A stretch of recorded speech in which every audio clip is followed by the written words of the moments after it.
From Content 360, this is the state of client acquisition.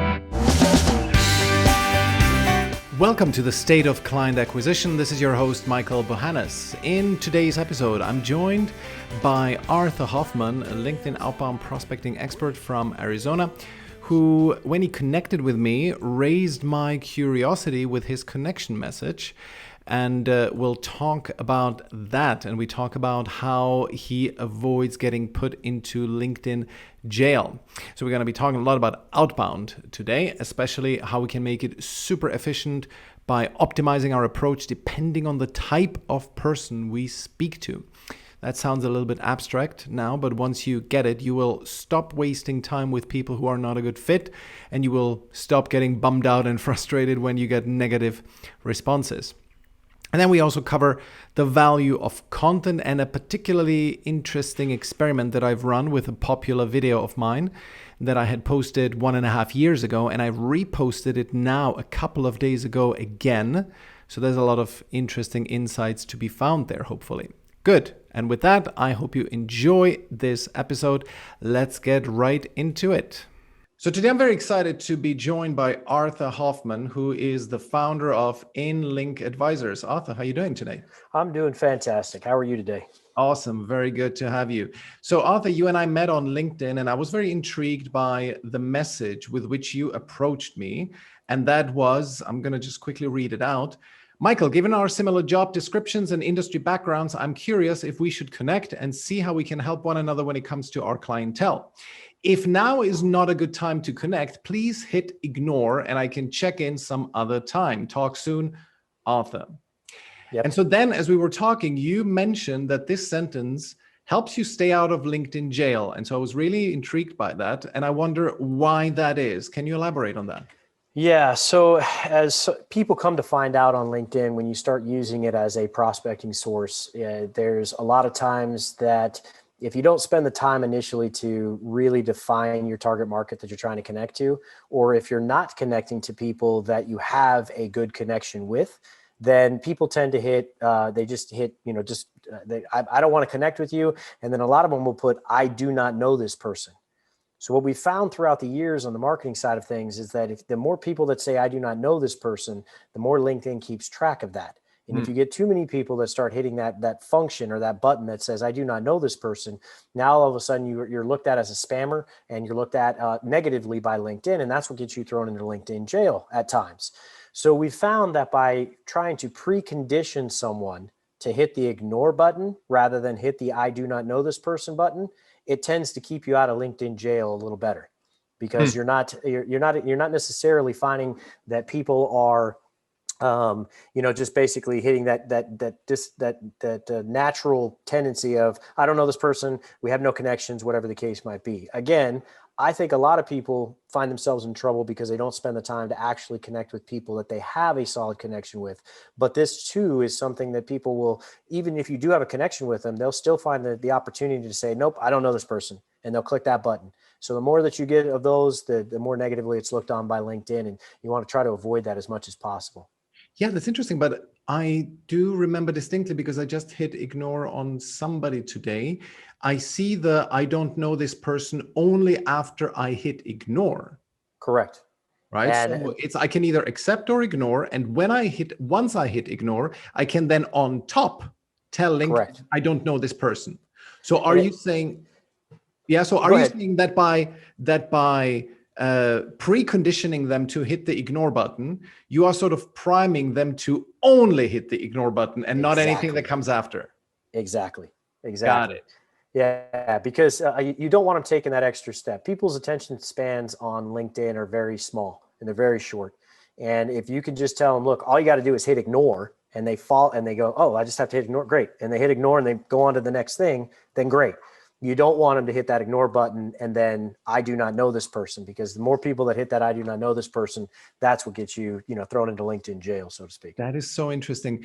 And I wonder what the psychology there is that you are by saying, and I'm going to read out that sentence again. I found it so interesting. If now is not a good time to connect, please hit ignore and I can check in some other time.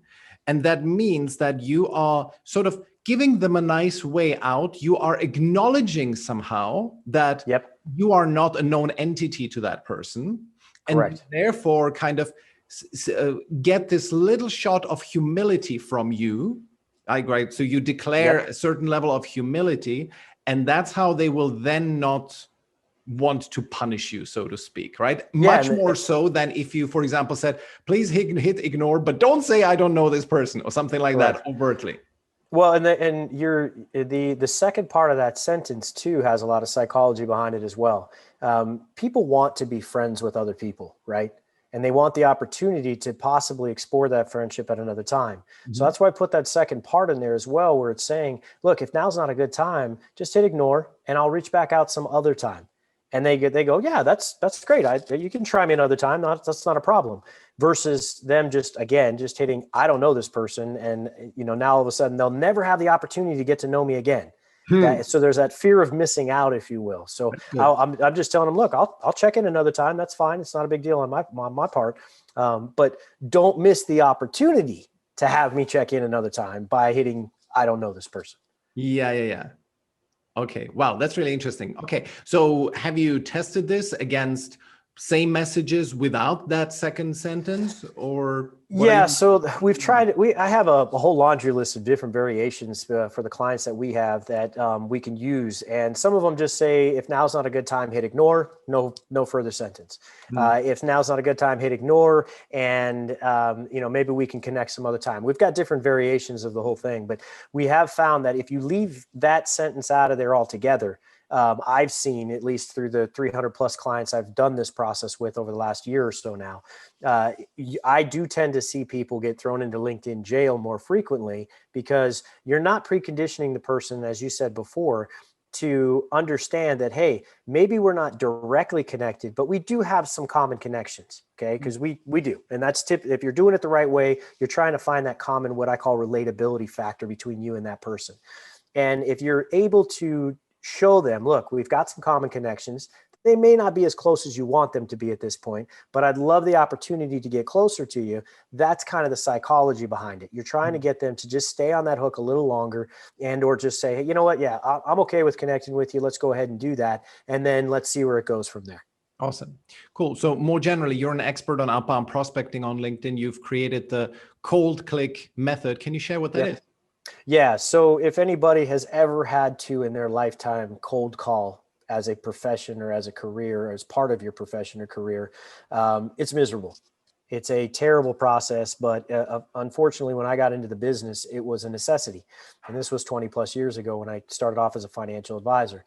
And people were able to, you were able to sit down at night, you'd have 300 plus names or numbers that you could call, and you would just start dialing. Right. And we all got those phone calls. We still get them now through the spam calls, if you will. But what do we all do with it? And what kind of programs are out there nowadays? Everybody's got programs that stop that from happening. So when you're talking about LinkedIn, it's the same process. You've got a group of people, right, that you've targeted, and you're trying to reach out to them. So you're clicking them by inviting them to connect. You're cold clicking them and saying, hey, let's connect. So that's where I came up with the whole phrase of cold click. Mm-hmm. And it's the same process, though. You have a group of people that you've said, hey, these particular people are in a targeted group, company, or organization that I want to have more exposure to.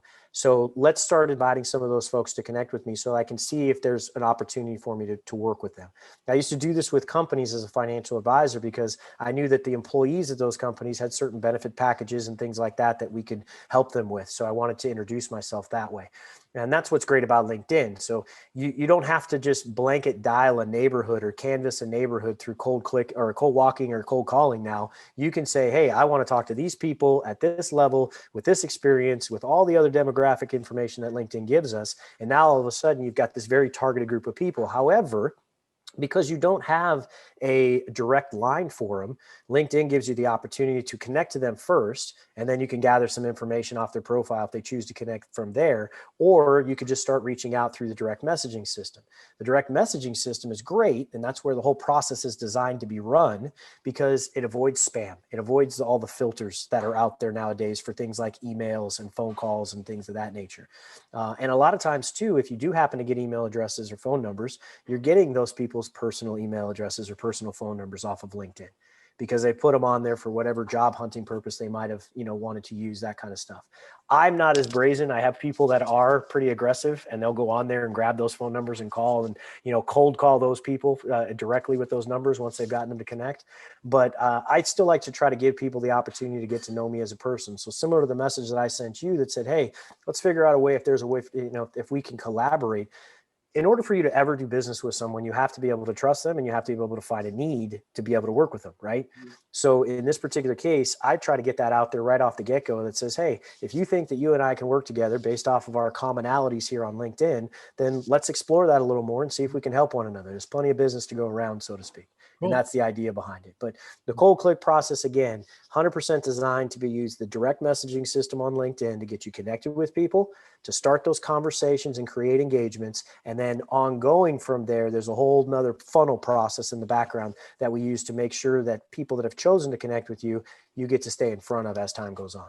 Got it. And can you share, do you have any stats? Like, for example, what kind of connection rate do you get? Yep. Do you get your clients? What are some of the stats that you can? Yeah. So the connection side of things, we shoot for about a 20 to 30% connection rate, and we average right within that range, depending on the client, this product or service they're trying to connect with and sell, so on and so forth. But our goal is to always stay between 20 and 30%. We found that if you're lower than that, that's where LinkedIn tends to restrict your level of activity on a week-to-week basis, because you're not connecting with the right people that they're looking for within their algorithms. And then, obviously the more the merrier. The more people you can connect with, and the higher that effective connection rate is, great.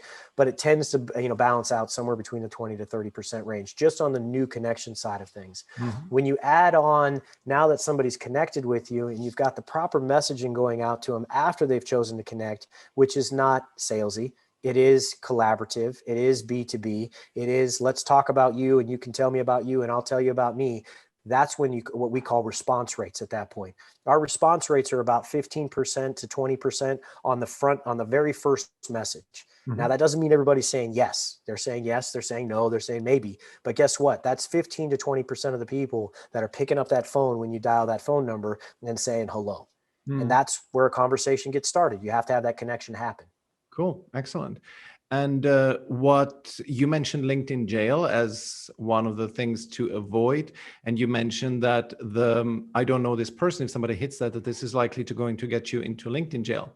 Yes. Is there anything else that you know of that you try to avoid yes. happening? Yeah. Yeah, lots of things. If people haven't figured it out yet, back in the middle of the pandemic, LinkedIn changed all their algorithms and tightened them all up. It used to be that you could have about 400 to 500 activities a day within your profile. What that simply means is that if you go visit somebody, that's an activity. You go look up a search, that's an activity. You send a message, that's an activity, so on and so forth. Then what we were finding before the pandemic was that you could do about 400 to 500 activities a day. So you could go through and use some of these automation systems and send messages to your current connections that say, hey, we've been connected for a while, would love to collaborate some more, so on and so forth. Middle of the pandemic, I think it was about September of last year, those numbers came down dramatically. And what we're finding is that you have about 250 to 300 activities a day now that you can do. And if you do too much activity, LinkedIn's not necessarily going to tell you, hey, you're being too active. They do that with your searches if you're in some of the basic functions, and they say, hey, you're a power searcher, right? They're trying to promote you. They're trying to upsell you. Get into our premium package so you can do some more searching. But they're not going to tell you that you're doing too much activity daily. What they do say is that, okay, if you want to send that message or to connect with somebody, you better make sure that you've got an email address to go along with it, and so on and so forth. They also don't want you sending out too many, new connection requests daily. They used to be, you could get about 150 of those out. Now we're finding the numbers closer to 100. And that depends on your overall level of activity. And it depends on your average level of activity over a period of time. And a lot of people don't keep track of that.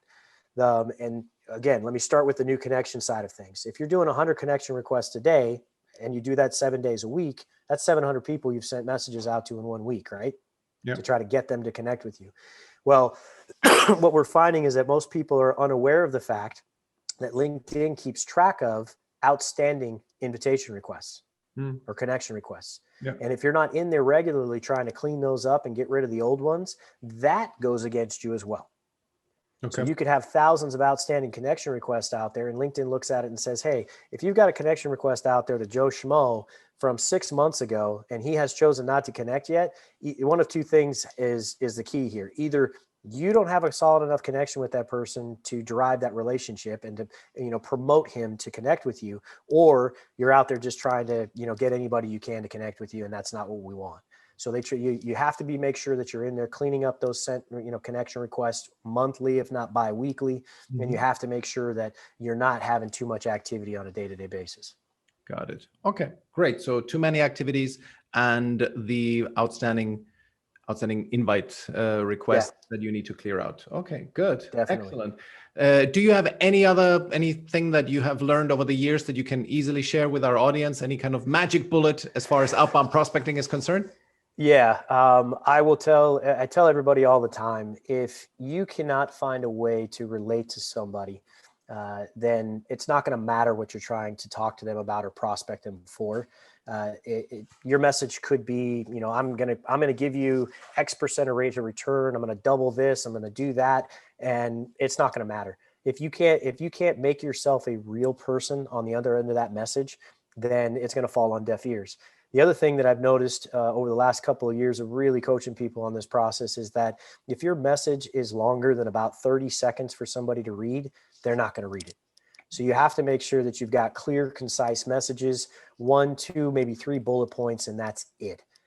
Really, the whole purpose is to not have your prospecting engagement or your back and forth on the LinkedIn platform. It's to take it off of that platform to where you can have a meeting like this, where you're having a Zoom call and you're getting to know each other, and you can really, start to do that volleying back and forth of what the relationship should look like going forward. So don't make your messages too long. Make sure that you find relatability and just be a real person. That's what it comes down to.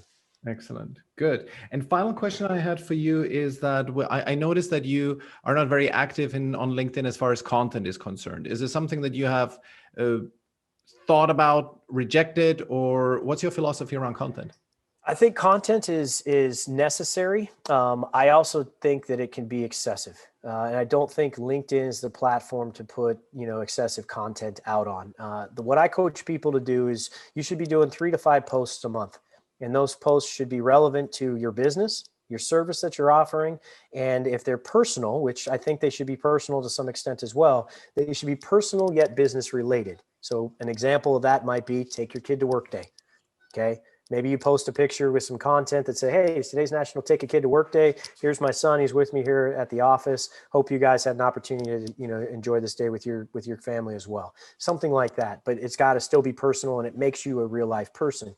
I think, LinkedIn is one of those things where any platform for that matter, I believe Facebook's the same way, that if you have a number of connections, you're never going to scroll through your entire feed every single day and see what everybody posted and what everybody did. I think what's more relevant is to post good quality content on a regular basis that is, repeatable and reliable, but then to stay engaged on a more personal level with those people that you're involved with. And that's what my cold click process does. There's never a period of time where somebody's connected with you that you don't have and or send them a message that's older than 90 days. So your last communication with them was 90 days ago. You'll reach out to them again within the next 3 months and send them something personally through that DM system. That is more powerful than, posting content that's trying to get people to talk about and, maybe has political nature or whatever the case might be. And again, LinkedIn is more of a B2B platform. I believe there's certain things you shouldn't talk about on there. And I believe there's certain things that are highly appropriate. So, and you see that quite often in the comment lines, if you ever find something that raises people's attention or starts to get a lot of action. Have you ever written the phrase, hey, this is not Facebook? Yes. Yes. I think anybody that understands what LinkedIn's purpose is that it is not Facebook. This isn't the place where you post, what you ate yesterday for lunch or the meal planning that you're doing, unless that's part of your business. If you're a fitness trainer and you're trying to show how meal planning is a big deal and you're on LinkedIn, great. Post something about meal planning and the process behind it and why you should do it and the importance of it, because that's relevant to who you are. Mm. But saying, hey, this is I went to this political rally and I did this. That usually is not a good thing to post on the LinkedIn side of things. Okay, good. Well, we have quite different philosophies on all of this. I'm not a huge fan of the so-called vulnerable content where people are excessively oversharing their personal emotional struggles. So I'm with you on that one. What I do see, however, is that I very often cite Shay Rowbottom as being a great example of somebody who is effectively B2B. She works with people. She's a video coach, and she has definitely cracked LinkedIn content with like video views of like in the hundreds of thousands. That is something that's, and I agree with you there. I think that you have to have the right content going out, and the video views seem to be what attracts people. But again, I think that's human nature of the myopic nature of humans, where they can only see so far. And if you can sum it up in a short video or an explainer video or things like that, people love that kind of stuff. They eat it up on LinkedIn. So the right content is key for sure. Yeah. Cool. Before we get into the other topics that I have for today, did you have any questions for me? No, I mean, tell me your experience. I mean, obviously you've got, your podcast going on here. Tell me a little bit about your experience using LinkedIn to either get the word out about what it is that you do, because I have people all the time that talk to me about the effectiveness of podcasting and advertising for that, if you will, through even the LinkedIn process and even the process that I help them with. Is that something that I should be doing? And there obviously people want to get attention on whatever it is they're bringing to the table, right? And I'd love to hear your perspective as to the efficiencies around what you do to draw people to your podcast, or even to what you do as an overall profession, so to speak. Yeah. So to cover the podcast first, the podcast is very new. This is episode 7, so I don't have enough data yet to show anything on this. What I mainly do the podcast for is, number one, market research, because I do get questions from people to cover on the podcast. So I know what my audience is thinking about. And the second thing is I use the content because it is recorded and I record myself in it. Then I use these clips as video content for LinkedIn. So I used to produce content before, where I just speak into the camera and make my point. Now I'm just essentially batching it by choosing the right topics for the podcast and then recording myself and then using those 1, 2, 3 minute snippets. So that is what the podcast is mainly useful for. And over time, as it will grow, hopefully as the audience will grow, I hope that it will become its own client or client acquisition tool. It's I don't really see it that way. And so here's and I'm going into the second topic's overall philosophy here. It's that the entire selling that should happen on LinkedIn is in your profile. Your profile, in how you sell yourself, how you present your offer.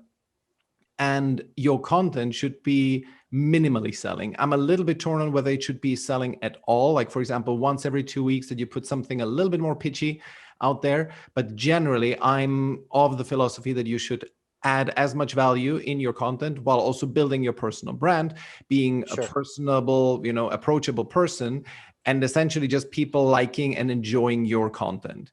And with that, and I'm going to be talking about another aspect of content, even if you're not getting inbound leads, the content is doing the selling for you.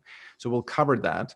But that's generally my philosophy, in that the only selling that should be happening is in 2 instances. One is a profile. And then the second one is once you have somebody on one-to-one messaging and they have identified themselves as having a problem that you may be able to solve, then you offer them a call, but only then. Only then. And I think, and I've found that as well, even through the messaging that we're doing for people, those people that tend to be more aggressive, even our process is not highly effective for them. A lot of the messaging goes ignored, and the more people that are using LinkedIn to try to introduce themselves and to sell, unfortunately, that those messages get deleted right away is what we're finding. And then, what we're also finding is that not only is the message getting deleted, but the connection is getting deleted. The connection rates are actually starting to drop off, because people are starting to realize, the minute they get a message back that is a sales pitch, they're just like, oh, that's all this person's doing. And they'll never talk to them again. They may stay connected, but they're never going to say anything back. So yeah, I Exactly. agree with Yeah. you there. I think that's Cool. a great philosophy. Great. Okay. So let us cover a couple of other topics that I had for this episode. The first point, before we go there, actually, Arthur, can you share with us where can people find you, and especially what kind of clients you serve? I'd be curious about that. You got it. You can find us at on the internet at inlinkadvisors.com. So it's a SORS at the end. So it's inlinkadvisors.com. And we're right there on the internet. There's all kinds of fun data that you can get on there. If you want to schedule a call with us to just figure out more what we can help you out with, great. But all of our information in terms of what we do, our process, we've got a pre-recorded webinar that's on there for you as well. It's only about 13 minutes, walks you through it step by step, what we do and why we do it.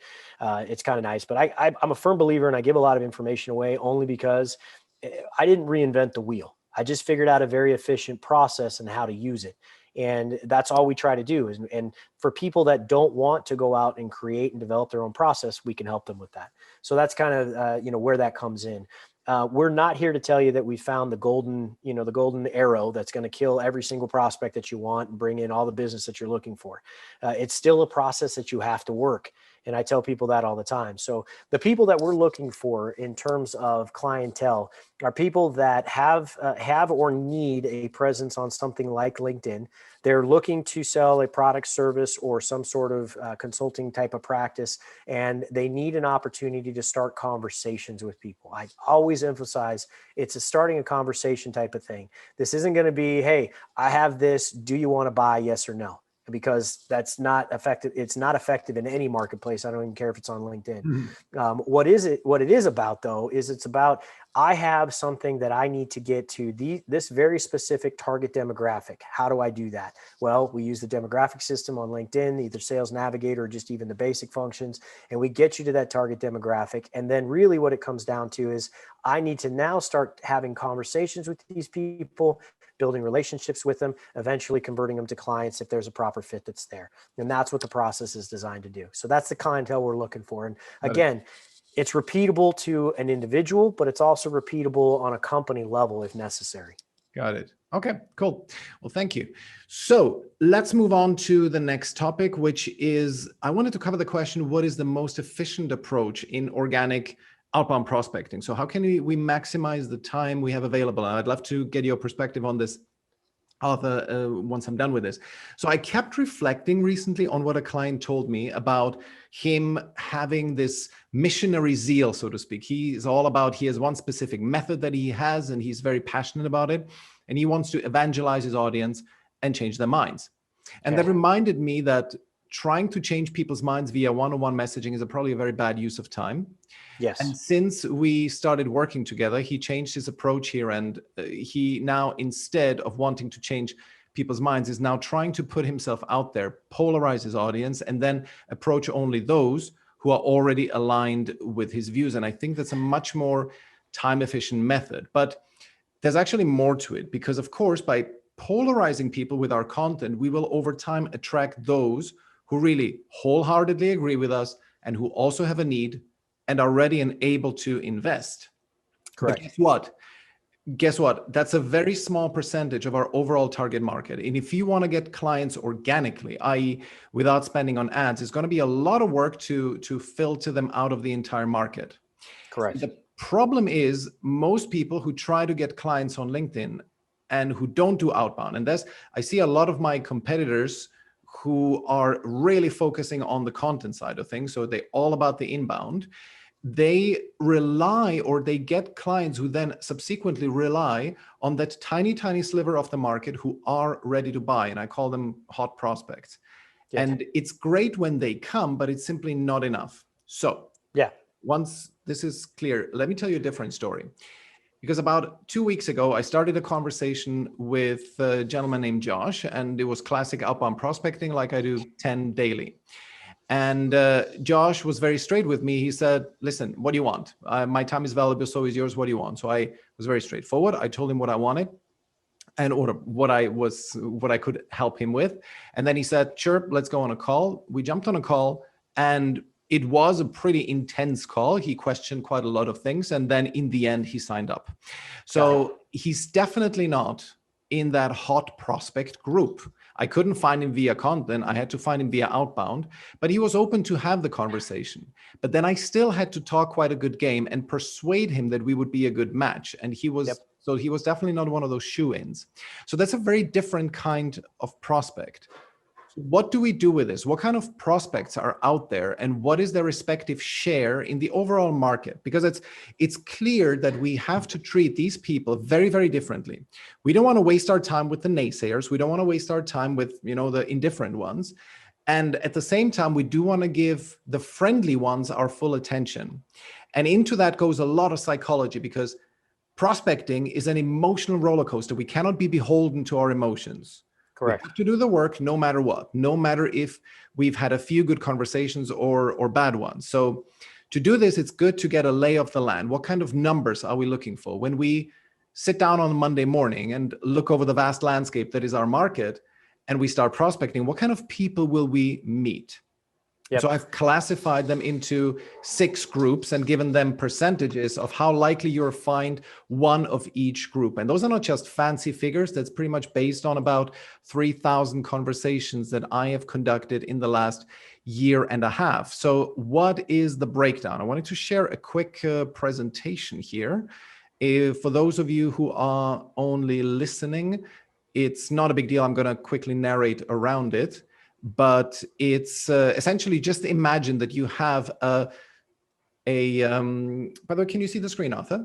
Yes, I can. Yeah, good. So if you imagine you have a big long strip of cloth, so to speak. And at the very end, at the very extreme end on the left, you have a tiny, tiny sliver, and that is and I think it's about 0.1%. Those are the shoo-ins. Those are the really easy sells, perfect fits, completely unproblematic client. They're good to work with, and they come from inbound network and referrals, right? So, and this is what most solopreneurs rely on 100%. It's correct. The mainstay of inbound, right? And it's just very unpredictable, very few and far in between. But once you hit it big with content, yes, then it's going to be enough for you to keep the business going. And then the next sliver, so just imagine it's like it's like a big giant salami, and you just cutting off slices of it. The next 1% slice is, I call it the bedrock. And that's what anyone can access by implementing a good system, daily practice, constant improvement, good mindset, and discipline. And that's, by the way, the heart of the Alpha Lead Academy, of my program, of what we do. And so this slice is where Josh was to be found, right? He was part of that group of, it's absolutely acquirable, but you have to be good. You have to be good in prospecting. You have to be good on a sales call. It's not an automatic sell. Correct. And then the 4% is the cream on top. It is those people who open up once you have a really firm grasp on the bedrock. They come from new referrals, testimonials, success stories. I hope also that they will come, for example, from the podcast at some point. Once you get a real, like say, content notoriety and fame, improved sales skills and so on, and especially the ability to sell the dream really well. That will come from having had great clients, for example, who give you glowing testimonials. So Correct. That's on the positive side. Those are like the 3 chunks on the left: 0.1% the shoo-ins, 1% the bedrock, 4% the cream on top.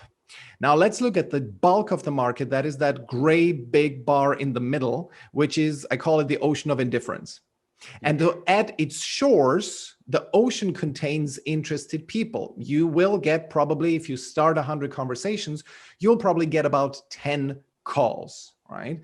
But ultimately, the problem that you solve is not urgent enough for them. So on the leftmost shore of the ocean of indifference, you will still get people on a call, but they then ultimately will tell you things like, oh, I need to think about it. Oh, this is not urgent enough, and so on. Correct. Right. So this contains the vast majority of your audience, generally the giant ocean of indifference. It contains the vast majority of your audience and many future clients. And so those, I would surmise that you nurture and cherish them, but only en masse, right? Correct. So that you give them good content, give them, on a regular basis, share videos, share good content, but only do it in bulk. Don't try to, and this is what my former client, or not former, he's still client, but the one I mentioned before, made the mistake with. He was trying to evangelize the ocean of indifference. Correct. That is so wrong. That is a real massive time sink for most people who have like a missionary zeal and are trying to achieve something. They want to make a change in the world. They're spending way too much time trying to convince people in the ocean of indifference. Correct. Okay. And then on the right-hand side, there are the hostile groups. There's I would give it 4%. I call them the opposition. Those are people who would never invest in what you have to offer, not even if they experienced it as a problem. They're very vocal, and they very often give you quite harsh feedback, and they make you question everything. Correct. And stabilize your confidence. So their impact on you can be quite significant, much bigger than their numbers would suggest. If you have one of those every 3 days, it can really, if you're not experienced and if you don't have enough of a thick skin, that can really destabilize you for a couple of hours. And you think, oh, Jesus, and you start feeling sorry for yourself, right? So I strongly suggest that you avoid interacting with them. As soon as you get some kind of low level of hostility, then just stop engaging, say, thank you for your time, and leave the conversation. There's no value in you continuing that conversation. And then there's the most extreme group of those. It's the 1% of the haters. They basically are the people who make you have a bad day, So again, avoid engaging at all costs. And I just wanted to show, this is an example of a hater that I had a couple of weeks ago, where he just told me, I don't connect with anyone who references leads, guaranteed sign of a spammer. And I made that mistake, but to be fair, I'm not fazed by this anymore. So I was just having a little bit of fun here. I asked him, wait, so every lead generation expert is a scammer and a fraudster? There are no legit honorable members of this profession? And he said, no, goodbye.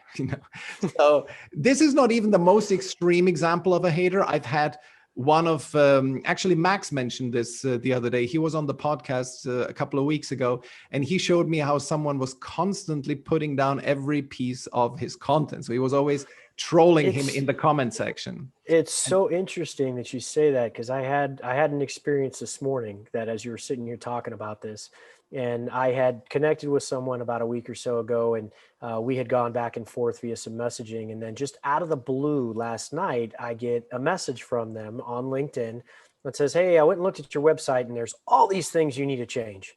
I was so confused. I couldn't figure anything out. Everything was this, everything was that, blah, blah, blah. You really need to get all this stuff taken care of. And, I'm the expert in this. So, we should talk. And I went, that's not a way to sell me on using your services by coming in and blowing up everything that I've been doing at this point. There's got to be a more tactful way to do it, is I guess what I'm trying to say. Yeah. But you're right. I mean, that I would classify that person as falling into this category for sure. Yeah, exactly. And so the art of organic prospecting is to treat these 6 groups in a very different way. And here's how. Number 1, make the Shoo-ins declare themselves easily, right? Just make them start a conversation in a friendly way, make them aware of what you do. They will declare themselves. Just avoid being too salesy and keep it very, very friendly. Number 2, uncover the bedrock. Number 3, you gradually over time will access the cream on top.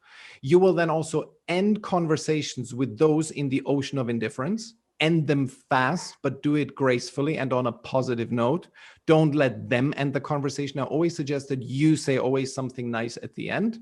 Correct. And most importantly, ignore the opposition and haters. And that is really difficult sometimes, especially for beginners. Again, I'm going to emphasize that. Stop those conversations instantly, get out. And if they are too unfriendly, simply block them. There's nothing, if they are flaming at you, there's no reason to not block them. And this is also what I told Max. I suggested to him, just block that dude. There's no point in even continuing a conversation on any level.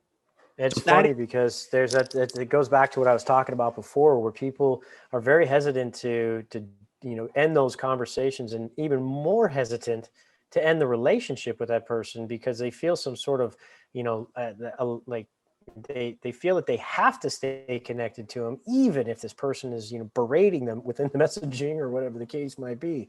No, that's what a disconnect button is for. Okay. Get that person off of there, block them if it makes you feel better, and absolutely just get rid of that negativity, because you don't need it. Exactly. Cool. So, and that is why I say that prospecting is not about selling, convincing, cajoling. It's about finding the truth. You want your first messages with somebody on prospecting to be all about finding the truth, who they are. Are they a Shoo-in? Are they Bedrock? Are they a cream on top? Are they the ocean of indifference? Are they an opposition or a Correct. hater? Yeah, That's your goal. correct. You don't want to sell, you want to find the truth. So find out which group that person belongs to. And as a final aside here, the problem with this type of message, and it would be good to get your take on this, Arthur, is that this kind of message which somebody sent me recently says, hey, Michael, I'm excited to have you in my network, provide value for you here on LinkedIn. I help businesses find the right messages to generate more leads and sales. Anything I can help you with? And my thoughts on this were that it makes all of the cream and almost all of the bedrock say no, leaving only the shoo-ins. And that's too many false negatives. If you immediately in your first message say what you do and you make it very clear that you want their business, you are chasing away the cream and the bedrock. I think I would have chased away Josh with such a message, possibly. He was very straightforward, so maybe not. But I would be very wary of sending even like a hint at what you do in your first message, because people, if you have a good subject line, they know anyway what you do. It's pretty clear what you do. So you don't need to say that.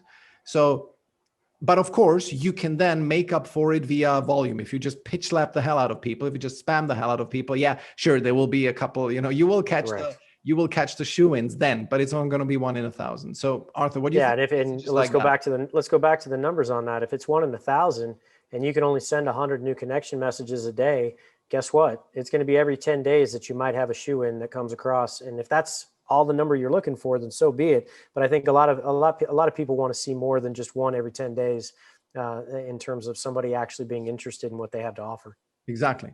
Good. Excellent. So we're very much aligned on that. Good. Okay. So that was the main point I wanted to make today, besides your interesting points, Arthur.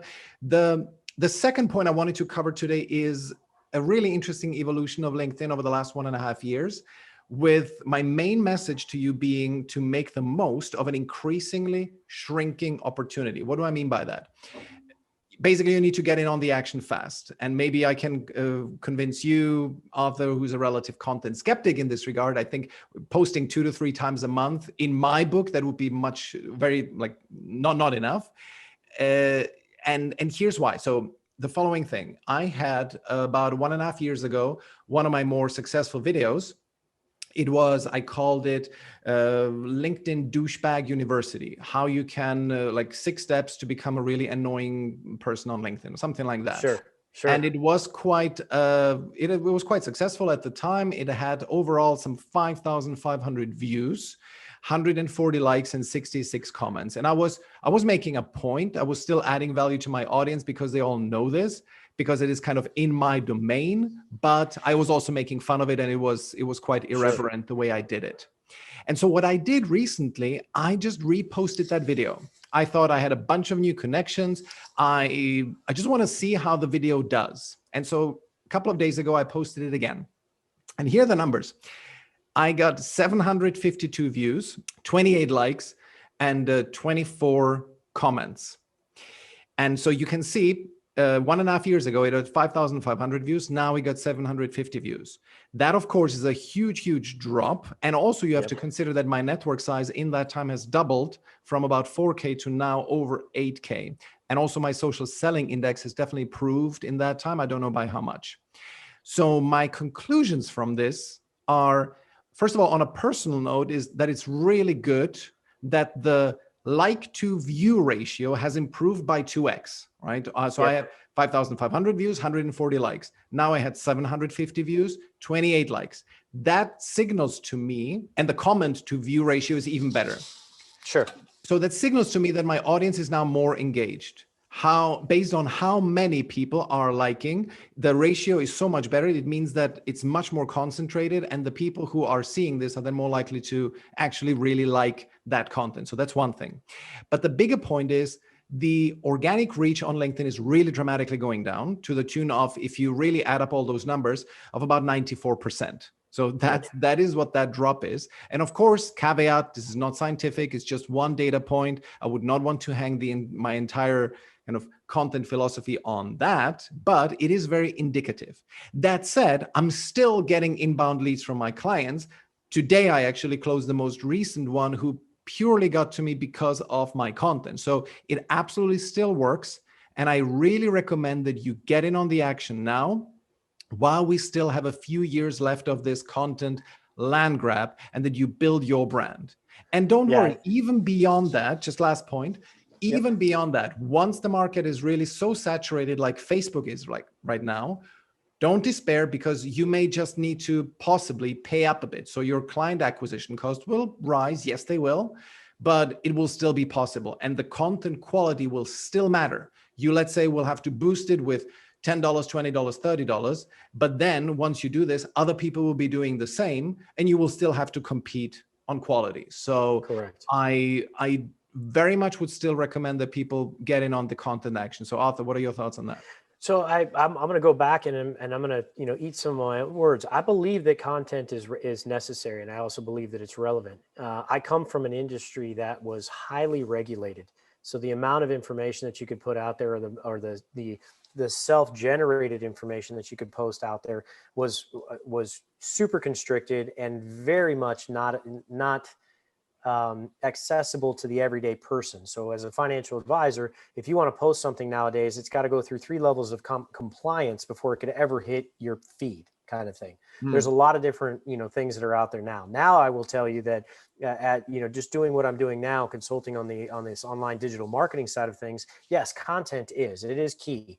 It's also, it also has to be relatable to the target market that you're going after. And, that's what you're trying to figure out, is who that target market is.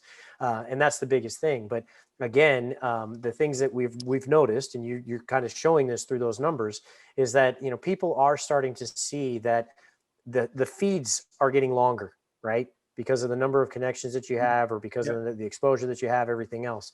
So if your content is out there, it's got to wow and amaze. It's got to draw that attention, and it's got to be relevant in the timeframes that it needs to be relevant in. Now, and this is something that you can share with me. I don't know any of the statistics behind it, but I know there's a lot of systems out there nowadays that when you go to post content, for example, Hearsay Social, you can actually theoretically go in there, or not theoretically, you can go in and say, I want this to be posted at the most optimal time, because they know that most of your clients are looking at their feed at between the hours of 11 and 1 p.m., for example, on the East Coast, and so on and so forth. And now all of a sudden your content is being posted at those appropriate times. That's different than just blasting content out, posting it immediately, and hoping somebody happens to scroll through and see it on the feed. And that has to be used, is my point. And that's part of the reason I bring it up. If you're just out there posting because you want to post, then there's no process in that. You have to have a process, and there's got to be a methodology to it. And you've got to be able to use those kind of functionalities to your advantage. You have to know when your clients are looking at stuff. And if you know when they're looking at it, then that's when you should be posting. So finding those optimal times and using the technologies is going to dramatically increase those types of things. Yeah, I think I disagree with the idea of that it's important when you post at what time of the day, because when you actually look at how people use LinkedIn, especially when they're using it on the phone, it's like in little times here and there. They're waiting for whatever, the water for coffee to boil, or they're just whatever, they have some kind of bit of time to kill, and just habitually going to the feed. That can be at any time of the day. And once they are on the feed at any time of the day, what matters, what will have them see it, is how much engagement the post got. That is the only thing. So it only matters because it could, the post, by the way, could have been posted 4 hours ago. I regularly see this. I challenge you, open your news feed now, look at whose content post is going to be the first one you see. It's not going to be one that has been posted 2 minutes ago. It's going to be one that is very popular and has been posted 4 hours ago. That is so it's more of the trending, is what you're saying. Then it's more of kind of what's trending within that moment, or how do you?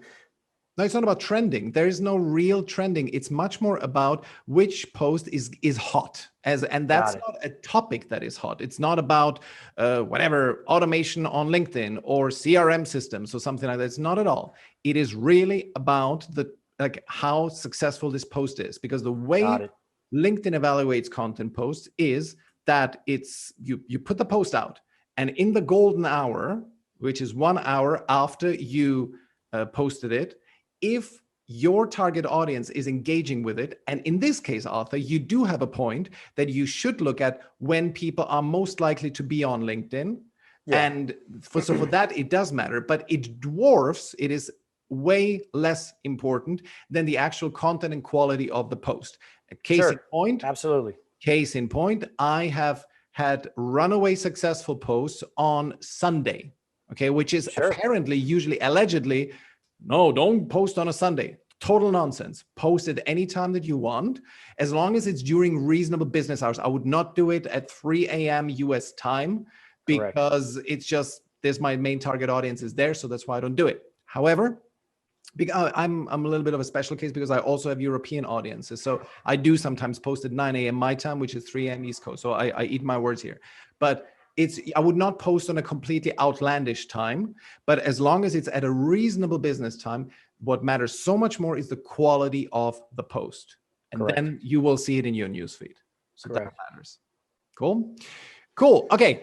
Quick last point I wanted to cover. It's a very short one, is on the same vein, and we discussed this briefly, Arthur, is how content is a silent sales rep for you, even when all of your client acquisition is currently happening via outbound. Now, I have started to work with 2 new clients recently who I got via outbound, and both of them mentioned in passing that they have checked out my content either before our call or in between calls. Yes. And that reminded me of the fact that our content is doing the selling for us, even if we reached out to people via outbound. Not only that, but it also makes the conversation easier and smoother. If you have a bank of solid content out there, people will be much more open and friendly to you on the sales call. And the numbers show it. My own closing rate this year is around 50%. And that's way better than it was in 2020. And that is because I have better content that I had on average in 2020, no doubt. And B, I ask people before and in between sales calls. I sometimes do a 15 and then a 60-minute call. I ask them to watch a video that I made specifically for that purpose. And the key message is here: do content, do these kind of sales-oriented bottom funnel videos that you ask your prospects to watch before they get on a call with you, and do content on LinkedIn, because even if it doesn't give you inbound leads, it will get you cold prospects to become much warmer to you because they resonate with your message. Correct. That's my main message. I agree with that. I agree with that wholeheartedly. I think more people seek to know who you are prior to ever talking to you on the phone.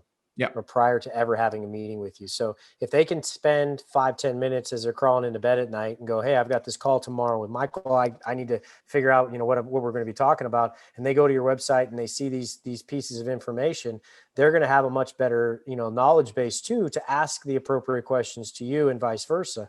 So yes, it is a quiet salesman, and you need to make sure that they're definitely sending out the right message. Awesome. Great. Well, Arthur, thank you so much for coming in. Thanks everybody for listening, and we'll talk to you next week. Appreciate it. Thanks. Bye. Awesome. Great, Arthur. Appreciate it. Thanks a lot for coming in. And good to be connected. I'm looking forward to seeing more from you. Absolutely. I'm going to, if you don't mind, I'm going to have my wife, she does a lot of my content stuff for us in terms of just producing it, if you will. Mm-hmm. And I'm going to have her take a look at a lot of the stuff that you've got on your site as well. And, go see if there's any questions that she has. I might have her reach out to you directly too, if that's the case. Cool. But yeah, absolutely. If there's anything I can be doing to help you, promo this stuff, let me know. Awesome. I get people all the time asking me, for different ideas and, what they should and shouldn't be doing, those kind of things. I would actually love to share that article that you did on the how to be a LinkedIn douchebag. Yeah. I would love I'll to send you share the that link. with my 30,000 plus people that I've got, and Awesome. see what people say about it. I'd love to just give you some extra feedback and some extra knowledge as to Awesome. how that works when that happens. Great. Thanks a So lot. I'll send it you over that to me. link. I love to do it. Yeah. And I do appreciate the time. So let me know what else we can be working on together. Okay. Awesome. Thanks a lot, Arthur. Appreciate it. Have a great day. Bye. The State of Client Acquisition is a Content 360 production. Music by Gavin Knox-Grand. To sign up for alerts and to submit written and audio questions, go to stateofclientacquisition.com. Unless I announce it otherwise, the live podcast is recorded on Wednesdays each week at 7 p.m. Central European Time. That's 6 p.m. UK time, 1 p.m. Eastern, and 10 a.m. Pacific. And you can always join by going to www.talktomichael.com. That's Michael without an E. But if you sign up at the podcast page, you'll get the link in an email each week. I'll talk to you in the next episode.